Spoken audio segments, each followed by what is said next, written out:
Trump didn't hold a press conference or tweet. Instead, he privately handed Pam Bondi a classified folder. What she discovered set events in motion before dawn. Just after midnight, when most were asleep and headlines quiet, Mar-a-Lago remained illuminated. Bondi arrivet Withut escort, no Eide, no security. Nobody else was supposed to know. She parked away from cameras near the front gates. No texts or calls, the instructions were clear: come alone. Inside, the air felt unnaturally still. The entrance hall carried a faint scent of polish. Chandeliers cast sharp shadows across marble. Two silent men waited at the hallway's end, merely pointing left toward a door leading underground. Bondi followed, her heels echoing once before she removed them. The underground room lacked the upstairs grandeur. No gold leaf or flowers, just a long wooden table with 3 seated figures. Kash Patel, former Pentagon aide, Tom Ellison, quiet legal expert on FISA reform, and Lena Drummond, intelligence officer turned whistleblower. Trump entered last, carrying a large black briefcase. "It's all here," he said. "No more summaries or filters." He opened it, removing 2 folders. The first contained unredacted memos, emails, notes, and meeting logs from intelligence agencies. The second held a draft executive order requiring citizenship proof for federal elections, threatening to withhold funding from non-compliant states. "They lied about everything," he said quietly. Crossfire Hurricane wasn't real. The Dossier? Garbage. And Schiff, Schiffknee. He looked directly at Bondi. They thought it would stay buried. Ivanze lead off. Bondi examined the documents, finding internal communications confirming the Steele dossier remained unverified, with warnings to agents not to raise concerns because leadership prefers narrative continuity. "I want this handled legally," Trump insisted. "No speeches or social media, just firepower where it matters." Kash leaned forward. "We'll be accused of politicizing intelligence." Trump remained unfazed. "We've been accused of everything already. Let's at least tell the truth." Lena spoke evenly. "If this gets out, it'll make Russiagate look like kindergarten politics. These memos suggest coordination, not incompetence, theater." "You want me going public?" Bondi asked. "No," Trump replied. "I want you going legal." "Build the case quietly, meticulously. When the time's right, we approach Congress directly, not media, not press." Bondi noticed an FBI memo dated October 28, 2016, stating none of the dossier's sources were confirmed, but the Schiff team believes time is more critical than accuracy. "I'll do it," she agreed. "But once started, there's no halfway." Trump nodded once. "That's why it's you." Outside, wind picked up. Inside, 30 seconds of silence passed before Bondi retrieved her heels, stood, and looked each person in the eye. "Let's give them something they can't spin." What Trump didn't realize, this wasn't merely legal strategy. It was a match hovering over gasoline. The next morning, Bondi avoided her DC condo, instead booking a quiet room at a small Jupiter, Florida inn. No press, calls, or security detail. She needed silence and time. Folders spread across the bed, she sat cross-legged, laptop unopened beside her. This wasn't about email chains or timelines anymore, but intent, patterns, language, what people write when they think nobody will read it. The first document, dated mid-2016, a memo between FBI supervisors flagging the Steele dossier as unverified, politically motivated opposition research. Another email confirmed Christopher Steele received payment through Fusion GPS, directly linked to Clinton's campaign. Bondi marked it, keeping a running tally, dates, names, signatures, building a trail. Halfway through, buried among digital records on Kash's thumb drive, she discovered audio. She pressed play. Trug Statik Kema Kalm, Rea Azet, unmistakable voice, Adam Schiff. "We don't need full verification. What we need is speed. The FISA must be ready by Monday." Bondi replayed it repeatedly. There was no denial or hesitation. He wasn't confused but directing it. She opened a yellow pad, creating a column, statements contradicting public testimony. Schiff had spent 4 years declaring certainty about collusion before cameras on Capitol Hill. Now here he was, approving surveillance based on unverified information. Kash had warned her, "They'll call you reckless for even possessing these files, despite their names on the papers." She examined the Fusion GPS communication chain, dozens of messages with senior campaign staff. One line stood out: weeks before the election, "We're pushing the material through a friendly intel channel now. Should land by Friday." Not news outlet or opinion column, intelligence. They transformed political dirt into surveillance justification. At the pile's bottom sat a final folder labeled Operations Back Channel. Inside, a single transcript of an intercepted message from a Fusion GPS contractor to a Clinton aide: "Need this to hit before Sunday. Schiff says he'll cover the press part." Bondi closed the folder. Something more dangerous than anger grew behind her eyes: resolve. She called Cash. "Tell Trump I've reviewed everything." Cash didn't ask what she'd found. How bad? "Bad enough that I won't enter a federal building again without cameras in my face." "Sure you want to continue?" Therese no halfway. "I'm not doing this for my name," she replied. "I'm doing it so this never happens again." Cash paused before saying something unexpected. "Good, because you just became the story." Bondi began drafting legal briefing notes. These weren't blog posts or op-eds but charges, implications, constitutional challenges, each line evidenced. She was writing history with a pen that could get her disbarred for one misstep. Glancing at the muted TV, she saw a CNN anchor praising Schiff's unwavering integrity. She laughed dryly and turned it off. Truth alone wasn't enough. Someone had to carry it through fire. 3 days later, the executive order appeared online.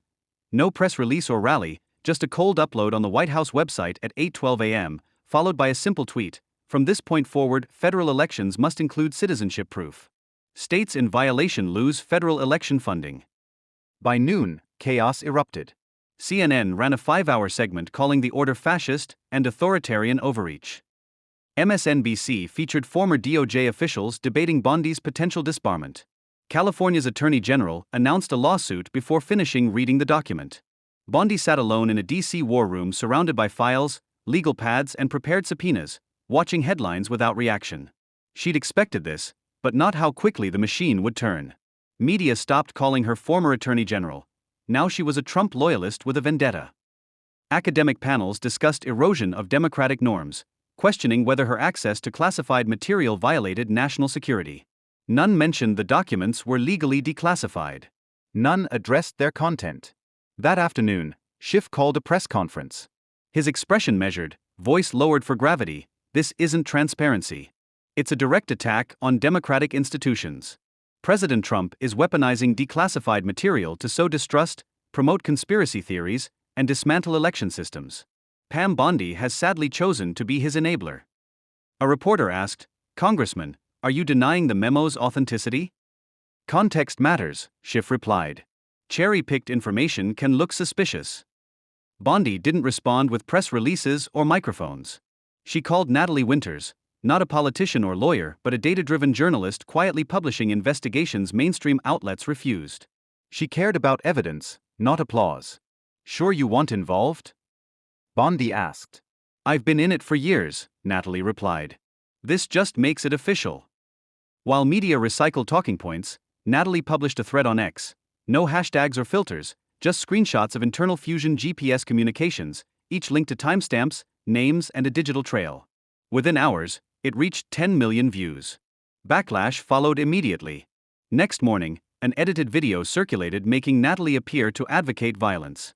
Major networks broadcast it. Her face appeared everywhere, alongside threats: "Traitor, fascist, we know where you live."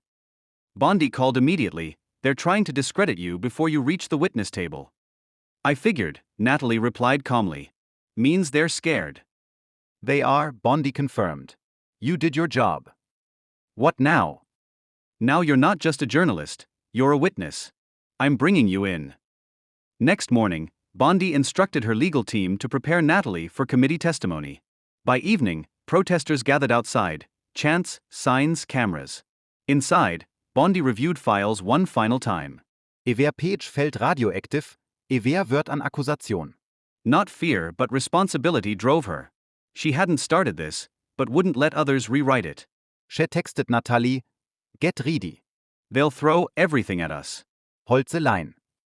Natalie replied, "They've already tried." "I'm still here." Their opponent's outrage didn't frighten Bondi, it confirmed she'd hit the target.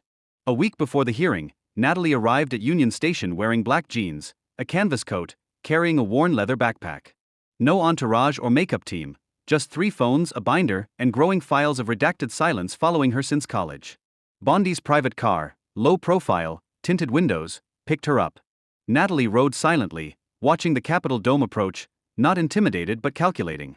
At Bondi's Georgetown office, Kash Patel met her at the door, offering coffee. She declined. I didn't come for catering. I came to drop a hammer. Bondi greeted her without handshakes, just a nod of understanding. They'll attack harder once you're in that chair. I hope so, Natalie answered. I want them loud. Their volume increases listeners. They spent the day preparing. Bondi reviewed testimony while Natalie rehearsed answers to likely questions. Schiff's tactics are always similar: confuse, interrupt, twist, Bondi warned. Natalie shrugged. I've spent 6 years with facts. He spent 6 years hiding from them. That night, news panels called for blocking Natalie's testimony, citing anonymous sources questioning her credibility due to ideological bias. Meanwhile, Bondi's inbox filled with veiled threats. Lawyers from 3 states warned of disbarment. A Harvard law professor claimed she was flirting with criminality. Bondi didn't respond, instead printing them for a folder labeled Attempts to Silence. The following evening, Natalie appeared on national television, supposedly a balanced discussion but actually an ambush. 3 panelists, 1 moderator, all painting her as dangerous. The host began, Natalie, why are Trump-aligned figures airing classified grievances on national television? Natalie leaned forward evenly. When truth looks this bad, I understand why you'd call it dangerous. You're quoting documents not meant for public consumption, one panelist snapped. You mean those showing Fusion GPS coordinated with a presidential campaign to feed unverifiable claims into intelligence channels? She countered. Another jumped in, this is classic deflection. Like signing FISA warrants using information the FBI had already discredited, she replied. The breakthrough moment came subtly when a panelist implied she endangered national security. She didn't yell or insult, just said, trust isn't given, it's earned. If exposing a lie ruins your institution, maybe the lie was the problem. The room fell silent, but the network intervened. By morning, edited clips circulated, one cutting her mid-sentence to suggest endorsing illegal surveillance, another removing context to imply encouraging political violence. She wasn't shocked but prepared. Bondi called that afternoon, they're going full smear. Then we're on schedule, Natalie replied. Scared.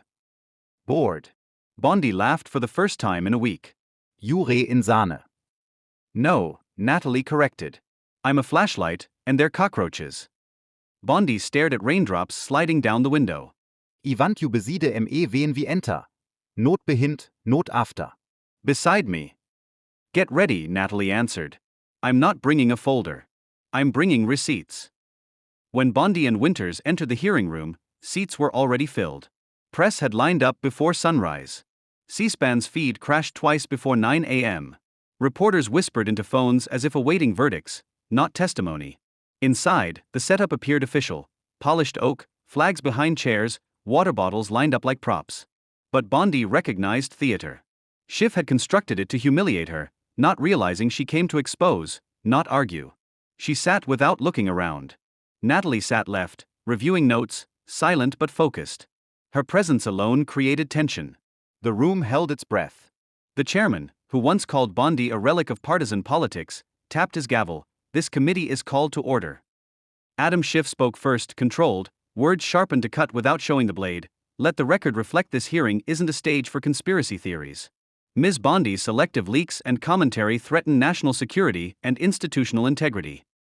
He turned toward her, eyes narrowed. This is Congress, not Florida courtroom theater. We won't be bullied by MAGA lawyers turned media stunt doubles. Bondi remained motionless. Schiff continued louder. The so-called Crossfire documents are cherry-picked, out of context, misleading at best, doctored at worst.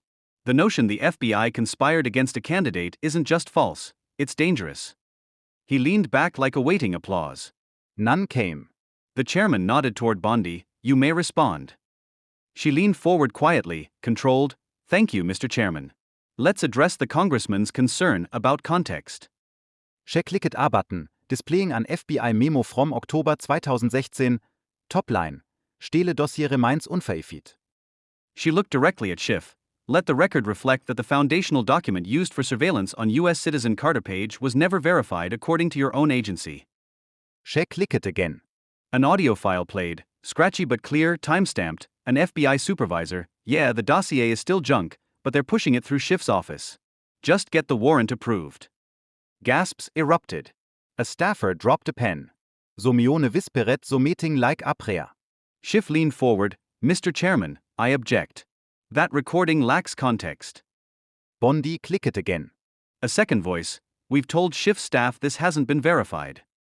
We don't need it true, the reply came. We need it useful. Silence fell. You could almost hear people thinking, please tell me that was fake.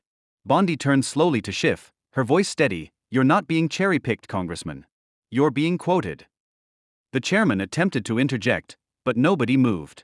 He gestured to play the full audio, uncut, uninterrupted, undeniable, Schiff staffers dismissing legal warnings and admitting external coordination. When it ended, Schiff sat speechless, gripping the table as if he might fall otherwise. Christopher Steele cleared his throat, accent betraying defensiveness. The dossier I compiled was raw intelligence, not meant as fact, merely a directional framework. Natalie slowly turned. You mean fan fiction funded by a political campaign, funneled into federal surveillance under the illusion of legitimacy? He opened his mouth but said nothing. Bondi stood slightly, clicking to the next slide. A Fusion GPS email, subject line, we need something that can take him out before October. Body, Steele is walking on it. Steele shrank in his chair. Schiff sat silent, staring forward as if the room had vanished. Bondi's voice sharpened. You don't need to believe me. Just listen to your own files, staff voices. Just when damage seemed complete, Bondi presented one final piece of evidence, pausing to let silence work. The screens displayed a still frame from blurry, shaky phone footage, the kind rarely noticed on local news until context changes everything. She clicked play. A community fair in Southern California, a small voter registration booth under blue canopy, balloon swaying, handwritten sign, no ID needed. Register here. The camera focused on a cheerful, casual volunteer. An off-camera voice asked, You don't need proof of citizenship? The volunteer smiled, Nope. If you live nearby, that's all we ask. The video ended. Gasps whispered through the room like wind beneath a closed door. Aides shifted uncomfortably. One congressman muttered under his breath. Bondi faced the committee calmly. That wasn't a fringe group but a taxpayer-funded outreach program with state support, using public money to encourage illegal voter enrollment. She moved directly to the next document, an internal email between a California election official and campaign advisor. Make sure new arrivals are signed up before month's end. We need those numbers to carry Q4. Congressman Larry Menzer, Schiff's ally, slammed his hand down. That's completely out of context. Bondi turned toward him like a surgeon correcting a failed diagnosis. You want context? Here's more. She held up another email from a state strategy director. We can't count on Gen Z, too unpredictable. Secure the immigrant count ASAP. The air felt different, not loud or chaotic, just still. The American people didn't lose faith in the system, she continued. You swapped the system behind their backs, then blamed them for noticing. At least 4 Democrats stood and left without explanation, just expensive shoes scraping marble as chairs pushed back and doors opened. Bondi continued without shouting, You open borders, then ballot boxes. Anyone questioning it, you call fascist. The silence amplified her words. This isn't about voter access. It's voter laundering. Notkompassion, Koordination. She displayed the final slide, a memo titled Ballot Strategy, Urban Influx, highlighted phrase, Strategic Demographic Assets. Phones buzzed in pockets. Journalists typed under tables. Someone whispered, Oh my God. Bondi returned to her seat. Then Natalie stood unexpectedly. I spent years hearing my work was dangerous, she said, that showing truth would tear institutions apart. But if lies are all holding those institutions together, maybe they deserve breaking. She turned toward pale-faced Schiff, who didn't respond or look up. The chairman leaned forward, clearing his throat, reading slowly as if the words weighed more than paper. Based on testimony and material evidence, Congressman Adam Schiff is referred to the Department of Justice for criminal investigation regarding false statements to federal investigators and abuse of congressional authority. No gasps this time, just the sound of legal exposure settling into walls like smoke. Christopher Steele is found to have willfully misrepresented unverified claims as actionable intelligence and is declared persona non grata. A federal expulsion request has been initiated. Steele remains still, eyes unfocused. In light of payment records, internal emails, and coordination uncovered during this investigation, Hillary Clinton is ordered to comply with a federal inquiry into campaign-related fraud. Fusion GPS accounts are frozen pending review. Someone dropped their phone. The Tut echoed. Furthermore, Federal funding is withheld from any state violating constitutional election procedures, including but not limited to California, New Jersey, and Illinois.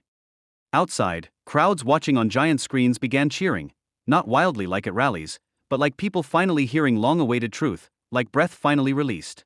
Inside, Bondi and Natalie sat silently. They didn't need words.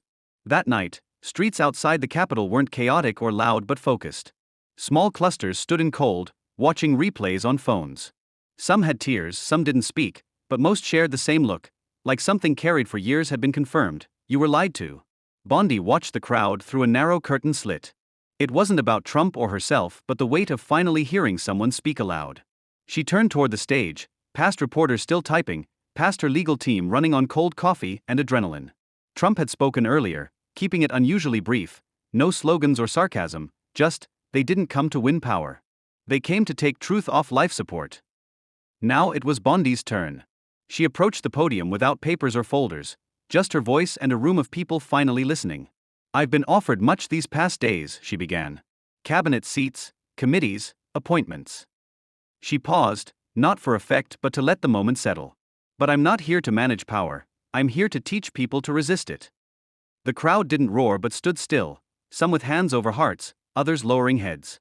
We were told to believe institutions, she said, to trust the process.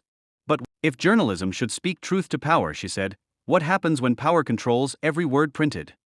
She surveyed the crowd. They told me to shut up, called me dangerous, tried ruining my name. But I don't care what they call me anymore. Ikea what you believe, what your kids grow up thinking normal. She paused. If telling truth makes me dangerous, then good. She raised her binder for cameras. This is why I'm launching TruthWire Media. No corporate sponsors, editorial boards, or censorship. Just facts and people knowing what to do with them. Bondi returned for one final statement. I'm launching Liberty PAC, not to elect more politicians. We've seen what most become. This is for citizens, school board fights, courtroom battles, for nichts wehen the system once you quit and you just can't be. The sun set behind the stage. So Meone handed Natalie an American flag. She didn't wave it, just held it. Bondi surveyed the crowd one last time. This isn't a comeback or revenge. It's course correction. And it's not over. Her voice softened. I don't want donations. I want your attention, your courage, because the next fight won't be in courtrooms but in every neighborhood, school, vote, and conversation you're too afraid to have. She stepped back. The screen behind them faded to black, then displayed one line, when truth becomes rebellion, telling it is the beginning of revolution. The crowd stood quietly, as if witnessing something sacred. Maybe they had. If you believe truth deserves defense, even when uncomfortable, subscribe now, because the next chapter isn't up to them. It's up to you.